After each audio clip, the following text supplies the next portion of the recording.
A protest was held today against parliamentarian Kharu Jayasuriya assuming duties as the head of the UNP Leadership Council.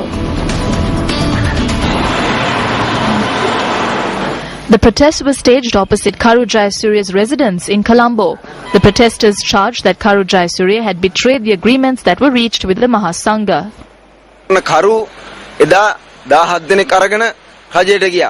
Kharu crossed over to the government with 17 others.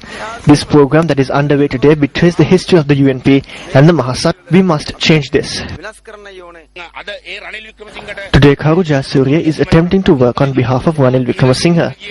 We went to jail to save you. We fought on your behalf. We never thought that you would betray the party and cause such a destruction. 4.7 million people will suffer as a result of your traitorous act. We suffered for 20 years.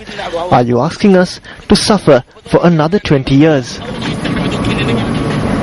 Still in local news, according to the police, a passenger travelling in the car of former parliamentarian Dinesh Durangoda was arrested over suspicion. And the police media spokesperson said that the arrest was made to investigate if the suspected individual was connected to LTTE activities. The police added that Dinesh Durangoda and the car were released, and a statement is to be recorded from Dinesh Durangoda. Well, time now for a short commercial break. Stay with News First. We will be right back. In business news this evening, the trade unions representing government institutions state that they hope the government takes steps to control the rising cost of living instead of increasing wages through the 2014 budget.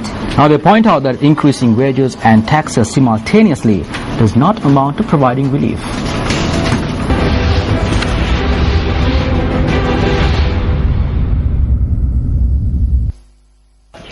Each year, government servants wait in anticipation of the budget in order to obtain a salary hike which could combat the rising cost of living. However, trade unions point out that decisions taken by the government to increase taxes imposed on goods and services in line with the salary hikes does not amount to providing relief. Salary hikes are given in line with inflation values. However, these salary increases put us in a worse situation. Because of this, we call on the government to control the cost of living instead of granting salary hikes. This will benefit both employed and unemployed individuals. Meanwhile, these unions point out that the government should take steps to eradicate salary anomalies through this budget. There are serious salary anomalies in the teaching and principal services. This has been highlighted for the past 16 years since 1997. In 2009, they were supposed to allocate 3,000 million rupees to resolve this. A statement was made during the budget speech. However, to this day, no one knows what happened to the money. We require 6,700 million rupees to resolve the salary anomalies. Please take steps to allocate this amount.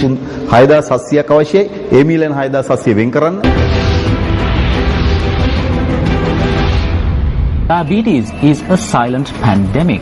And today is incidentally World Diabetes Day that is observed in a bid to increase awareness about diabetes and help prevent this deadly disease. Well, News First Joel Artscone filed this report.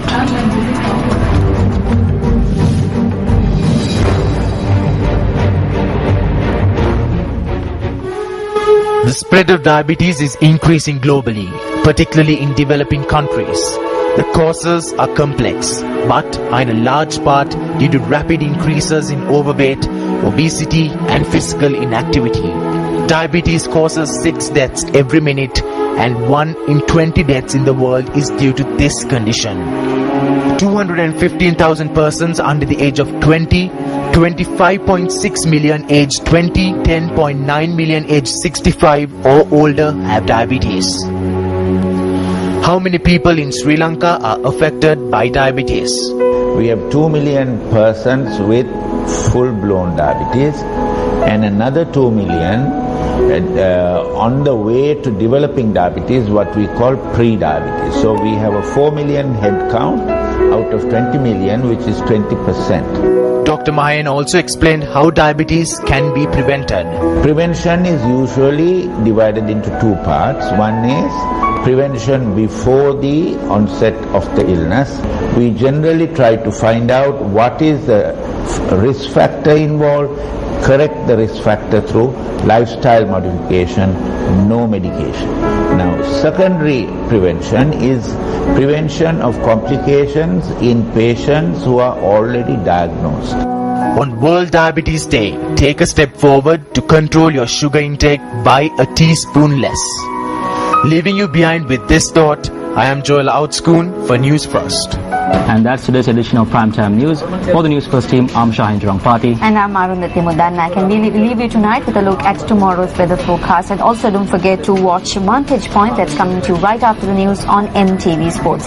Thank you very much for joining us. Good night.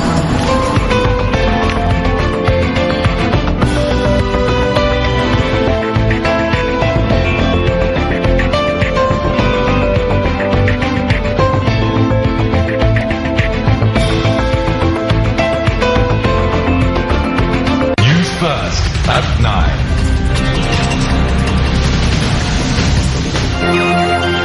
Hotline 0114-896-896. www.newsfirst.lk. Feedback at newsfirst.lk.